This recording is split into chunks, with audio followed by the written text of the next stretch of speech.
Hi friends, welcome to Namma Veedu. நாம் இன்றைக்கி நம்ம வீட்டு சேனலில் பார்க்க போகிற வீடியோ என்னென்னு பார்த்தீங்கன்னா சோயா சாஸ் தாங்க. இது வந்து நிறைய கடைகளில் கிடைக்கும்.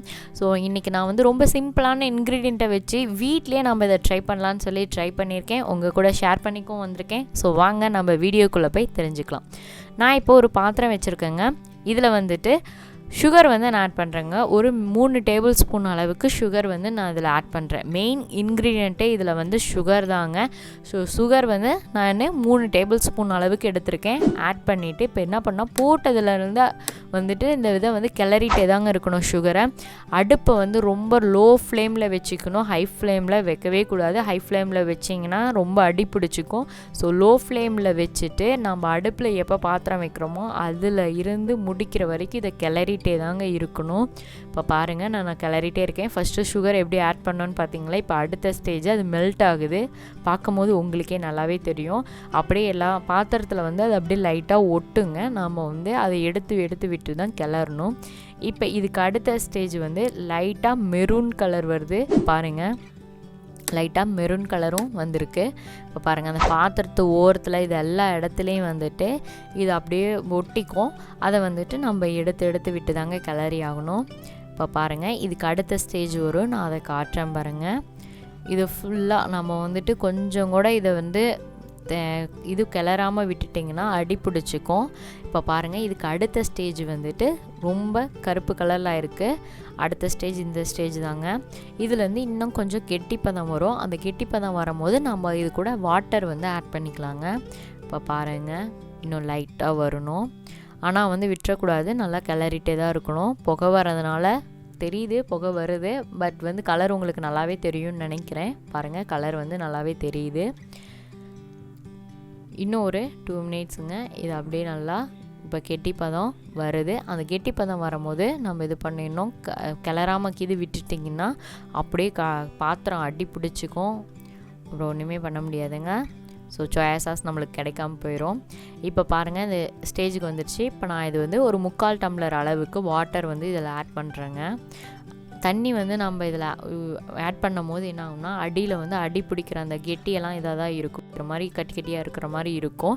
ஆனாலும் நம்ம கிளறிட்டே தான் இருக்கணும். கிளறிட்டே ஊற்றுனீங்கன்னா ஒன்றும் ஆகாதுங்க. இப்போ அந்த கட்டி எல்லாமே இதில் கரைஞ்சிரும். நம்ம தண்ணி ஊற்றினால நல்லாவே கரைஞ்சிரும். இப்போ பாருங்கள், நான் கிளறிட்டே தான் இருக்கிறேன். நான் இன்னும் விடவே இல்லை. ஸோ இந்த மாதிரி நல்லா நம்ம கிளறிட்டே இருக்கணும். இப்போ தண்ணி இதுக்கு தேவையானது ஒரு 1/2 டேபிள் ஸ்பூன் அளவுக்கு சால்ட்டுங்க. அவ்வளோதாங்க. இதுக்கு தேவையானது சுகரு, சால்ட்டு, வாட்டருங்க. இது மட்டும்தாங்க நமக்கு தேவையான இன்க்ரீடியண்ட்டு.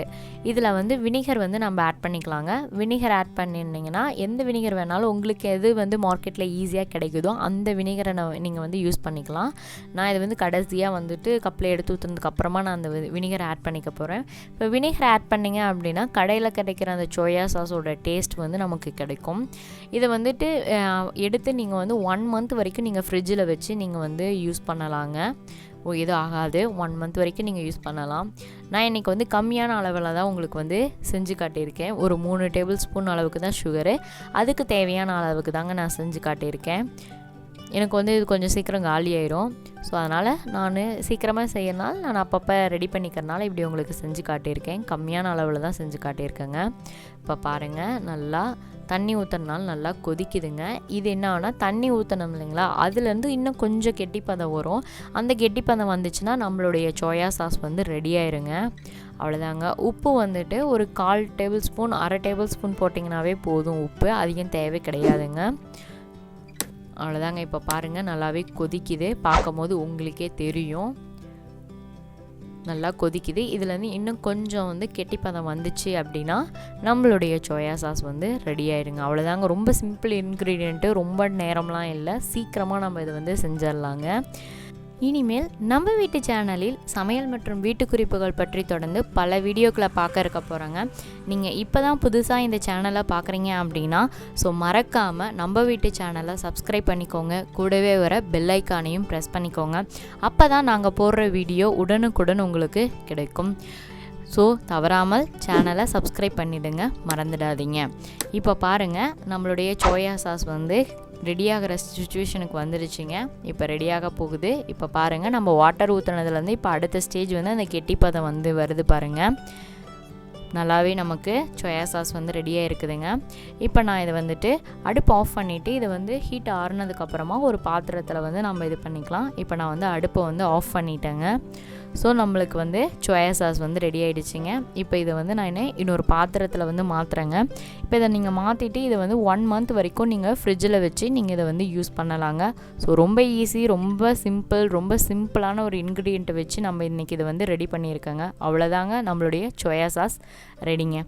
ஓகே ஃப்ரெண்ட்ஸ், இந்த வீடியோ உங்களுக்கு பிடிச்சிருந்தால் லைக் பண்ணுங்கள், ஷேர் பண்ணுங்கள், கமெண்ட் பண்ணுங்கள். இந்த வீடியோ பற்றின கருத்துக்களை கமெண்டில் சொல்லுங்கள். மேலும் ஒரு நல்ல வீடியோன்னு சந்திக்கிறேன். நன்றி, வணக்கம்.